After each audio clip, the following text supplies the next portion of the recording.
Bonjour tout le monde, je sais, il est osé ce titre. Et estimez-vous heureux, si j'avais été sadique, j'aurais même pu écrire ça. Est-ce que c'est un clickbait? Vous le saurez bien assez tôt. Avant tout, je tiens à vous remercier pour les retours très positifs sur cette vidéo. J'y ai passé pas mal de temps et ça m'a vraiment fait chaud au cœur de lire vos commentaires. Et merci encore à Pseudoless pour avoir partagé ma vidéo, c'est très sympa. Mais trêve de sentimentalisme.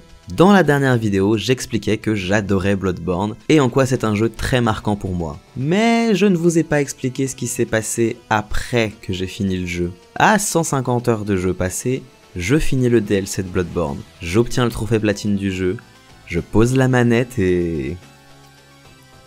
je déprime salement. Vous voyez cette sensation désagréable quand vous finissez une série et que vous savez que vous n'en reverrez plus les personnages auxquels vous étiez pourtant très attaché? Voilà, j'essaye de jouer à des jeux radicalement différents pour me changer les idées, mais ça marche pas. Jusqu'à ce que... Oui, allô? Quoi? Dark Souls 3 est à 5 € à la Fnac. Et tu veux me l'offrir avec tes points de fidélité? J'ai des amis formidables. C'est donc ainsi que j'ai commencé la série des Dark Souls. Je savais d'avance que l'univers allait moins me parler que celui de Bloodborne. Mais j'ai tellement aimé ma première rencontre avec From Software que j'ai pas pu m'empêcher de monter à bord du train de la hype.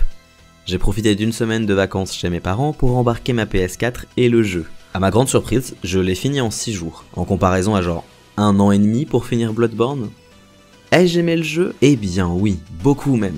On y reviendra. Même si j'ai préféré Bloodborne, j'ai trouvé que Dark Souls 3 c'était une aventure très agréable et intéressante à parcourir. Le genre médiéval et fantasy c'est effectivement pas trop ma tasse de thé, mais quand même j'avoue que les décors claquent. Mention spéciale au pic du dragon ancien et à Irithyll de la vallée boréale qui sont trop stylés. Le point fort du jeu c'est clairement ses boss. Le grand maître Sullivan, la danseuse de la vallée boréale ou l'armure du tueur de dragons. C'est de la bonne cam. J'ai même beaucoup aimé la vouivre ancienne que tout le monde semble pourtant détester. Il n'y a aucun boss que je trouve mauvais, et même ceux que j'aime pas étaient juste oubliables ou frustrants, mais rien d'insurmontable. Le gros souci que j'ai avec le jeu, c'est la qualité très variable de ses environnements, surtout en début de partie. Je trouve que les 4-5 premières heures sont pas ouf, et c'est vraiment dommage de devoir se les taper avant d'arriver au contenu le plus chouette. Je n'ai pas fait les DLC, mais il paraît qu'ils sont sympas, donc ce sera sûrement pour plus tard. Dark Souls 3, merci d'être passé, c'était très chouette de te rencontrer. Bon,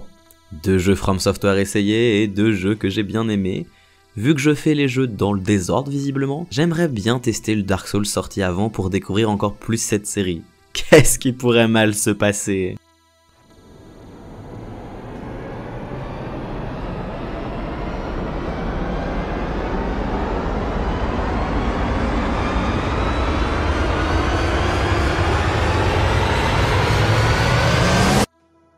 Dark Souls 2 est considéré unanimement comme le pire jeu de la série. C'est le seul à ne pas être réalisé par Hidetaka Miyazaki, créateur historique de From Software qui était occupé sur Bloodborne.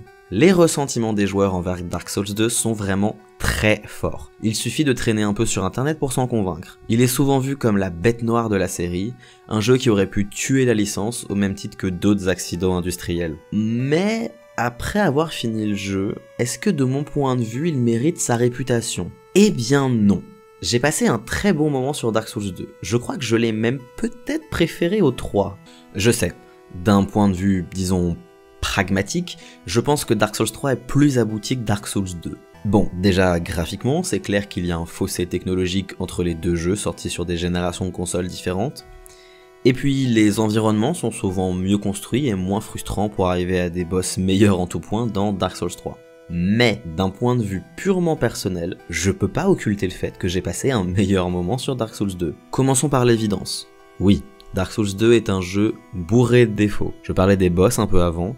Ils sont à des années-lumière de la qualité du 3e opus. Il y a des boss carrément mauvais dans le jeu, comme l'avant-garde du roi Ra, qui n'a même pas l'air d'être un boss, ou le dragon ancien, qui a une hitbox aux fraises et une barre de vie si grande que j'avais fini les feux de l'amour le temps de l'achever. Les DLC n'arrangent rien, on y trouve le Gang Squad, le des Allen, et surtout Elana, qui est à mon humble avis pas assez cité quand on parle de gros boss de merde. Et encore, ça c'est si vous arrivez à atteindre la zone de boss. Le placement des ennemis, c'est le truc qui énerve le plus les joueurs, et bah je suis d'accord, c'est très mal foutu. Comme une vidéo vaut mieux que 1000 mots, je vous présente la forteresse de fer.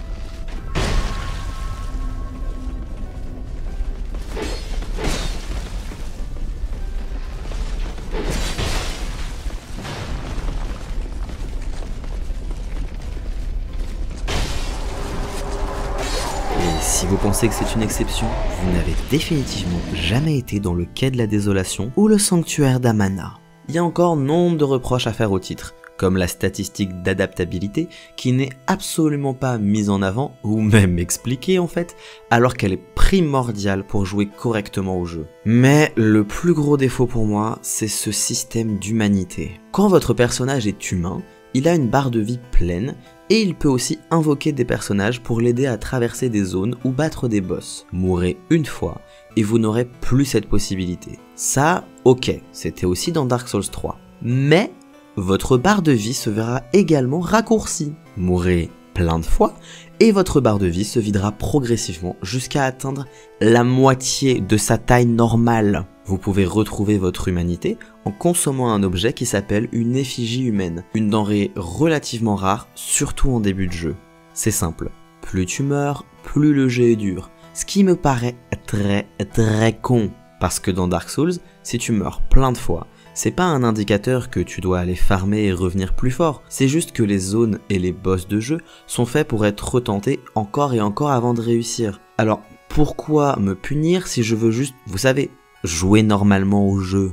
Bref, vous l'avez compris, j'ai plein de choses à reprocher au titre, et je comprends que beaucoup de gens ne l'aiment pas.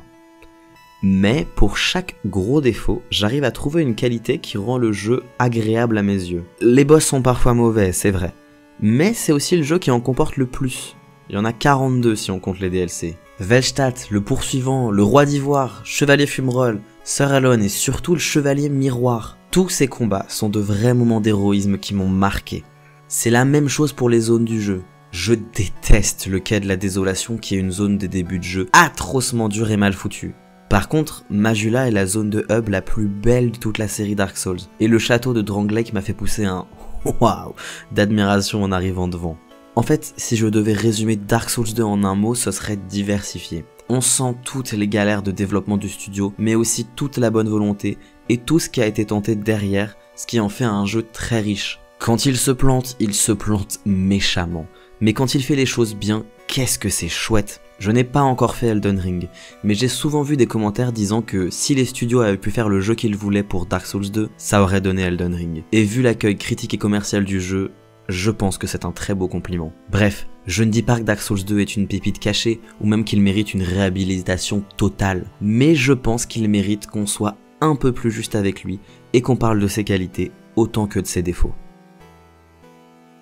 Bien, après avoir défendu Dark Souls 2 alors qu'il est l'opus le moins aimé des fans, c'est le moment de vraiment mettre en colère la communauté autour de Dark Souls. Après avoir fait et aimé Bloodborne, Dark Souls 3 et Dark Souls 2, j'ai donc naturellement voulu tester l'opus d'origine et j'ai mis la main sur la version originale de Dark Souls. C'est le titre préféré des fans, celui qui les a fait tomber dans l'univers de From Software et qui tient une place particulière dans leur cœur. Un jeu considéré comme un classique qui a défini un genre qu'on appelle encore le Souls-like. C'est l'heure de me confesser. Voilà, je n'ai pas aimé Dark Souls.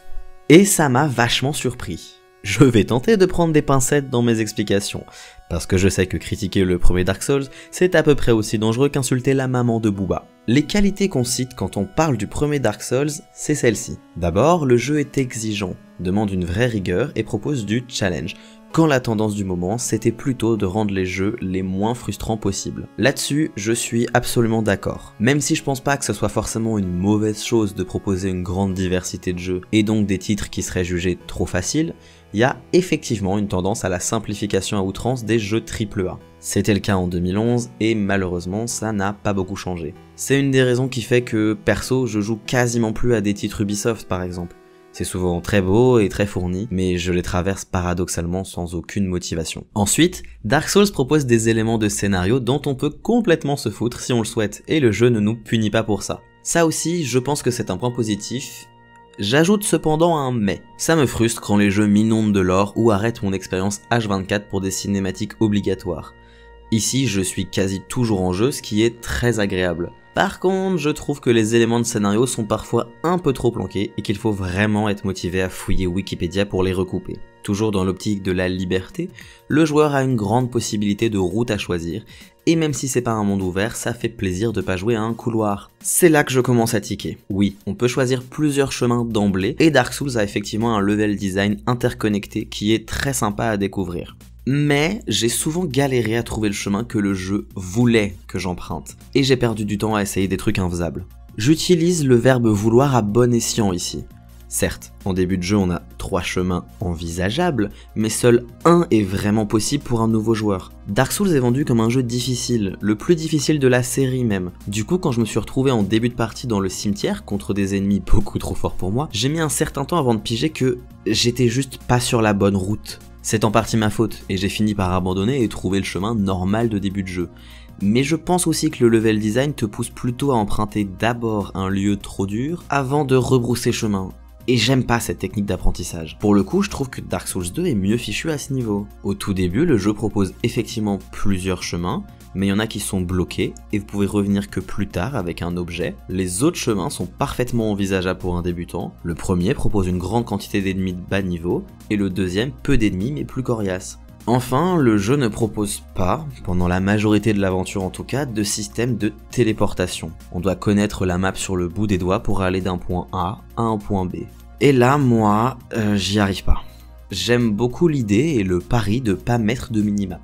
Par contre, je pense qu'à ce niveau-là, le jeu est trop brouillon. Je m'en suis rendu compte en allant dans les profondeurs. Un niveau au passage très chiant, et pendant lequel je suis tombé sur un piège qui réduisait ma vie de moitié juste avant un boss. On peut redevenir normal uniquement grâce à un item qui coûte cher à ce stade du jeu, et qu'on trouve en sortant des profondeurs, et en allant parler à tes PNJ bien plus loin. J'ai trouvé ça punitif pour rien. Si l'idée c'est de me faire découvrir de nouveaux environnements, bah ça marche pas parce que je dois revenir sur mes pas. Et si c'est pour me faire farmer des âmes, bah ça marche pas parce que je dois de toute façon les dépenser. Plusieurs fois, j'ai eu l'impression d'être bloqué dans le jeu et de pas réussir à aller là où je voulais à cause de ce système. En plus du coup, je jouais de façon plus prudente et plus chiante, et je me sentais pas encouragé du tout dans la prise de risque vu que je pourrais pas me téléporter où je le voulais si besoin et j'allais peut-être juste me retrouver bloqué. J'avais déjà fait plusieurs Dark Souls en plus, je connaissais la formule. Donc je comprends les gens qui ont essayé, qui ont trouvé ça hyper punitif et qui ont arrêté. Ce qui est vraiment dommage parce que le jeu propose de chouettes choses, surtout plus tard dans la série.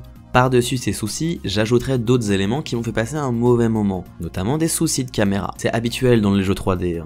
Mais pour un titre aussi exigeant que celui-ci, mourir quand c'est pas ta faute, désolé mais ça passe pas. Je trouve aussi le gameplay particulièrement lourd comparé aux autres titres de la série, et les combinaisons d'armes ou d'armures sont pas géniales, moi qui suis un adepte du Fashion Souls. Il y a aussi des moments très frustrants, comme le combat contre le démon Capra, qui a juste été une purge.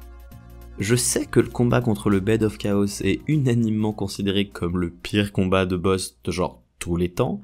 J'aurais bien aimé voir ça de mes propres yeux, mais malheureusement j'ai abandonné le jeu avant. J'ai joué jusqu'à la forteresse de fer, qui est un lieu bourré de pièges et c'était la limite pour moi. J'aurais aimé découvrir Anne Orlando, qui est considérée comme la meilleure zone de toute la série, mais je passais vraiment un moment trop pénible pour continuer. Voilà, maintenant que j'ai toute une communauté ado, il est temps de nuancer un peu. Premièrement, je ne pense pas du tout que Dark Souls soit un mauvais jeu. Je pense juste que j'y joue pas au bon moment, et surtout qu'il est pas fait pour moi.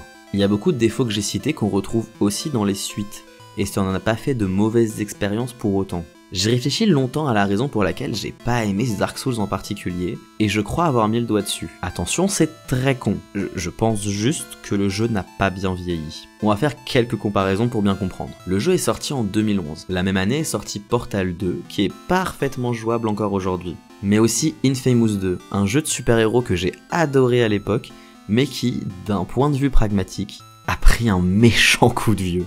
Selon moi, la différence entre les deux, c'est que Portal n'a pas vraiment créé de genre de jeu, alors que Infamous a souffert de beaucoup de concurrence et de successeurs. Ça n'en fait pas un mauvais jeu pour autant, loin de là. Par contre aujourd'hui, j'ai beaucoup plus envie de rejouer à Spider-Man ou Batman Arkham Knight qu'à la trilogie Infamous. Pour Dark Souls, c'est pareil, je pense que la formule a tellement évolué que le premier me paraît juste daté. Je conçois qu'on puisse adorer le jeu, mais je pense que si on n'a pas pu l'apprécier à l'époque de sa sortie, c'est vraiment dur de le rattraper aujourd'hui. C'est un peu dommage parce qu'il est considéré comme un monument du jeu vidéo et j'ai l'impression de passer à côté. Mais en vérité, je pense aussi que c'est une bonne chose. Ça veut dire que From Software a su se renouveler. C'est un truc que j'ai eu un peu de mal à accepter, le fait de pas pouvoir jouer à Dark Souls. Je crois qu'il y a une certaine pression à avoir joué à tout et surtout à des vieux jeux pour se prétendre un vrai gamer. Sauf que, si on n'a pas fait les jeux à l'époque de la sortie, dans certains cas c'est peine perdue. Les standards du médium ont tellement évolué que l'expérience sera forcément datée. Je trouve ça différent du cinéma par exemple, car même si ça me sort toujours un peu d'un film de voir des effets spéciaux un peu datés, je suis pas acteur de la situation. Les jeux vidéo à côté demandent une telle implication que si on n'est pas vraiment dedans, l'expérience est désagréable même face à un bon jeu. Surtout pour Dark Souls qui demande vraiment de l'abnégation. Peut-être que c'est aussi un peu ma faute et que certains arrivent totalement à se sentir impliqués devant le premier Tomb Raider ou le premier Silent Hill, mais perso j'y arrive pas. On n'est pas obligé de remonter si loin dans le temps d'ailleurs. J'ai déjà passé un moment pas très agréable sur le premier Mass Effect parce que j'avais l'impression de jouer à une version bêta de ce que seraient les suites. Pour revenir une dernière fois au premier Dark Souls, même s'il faudrait me payer pour que je repose la main dessus ne serait-ce qu'une heure, je suis quand même heureux qu'il existe parce que sans lui, pas de Dark Souls 2, pas de Dark Souls 3, pas de Bloodborne et pas plein d'autres titres inspirés de la formule.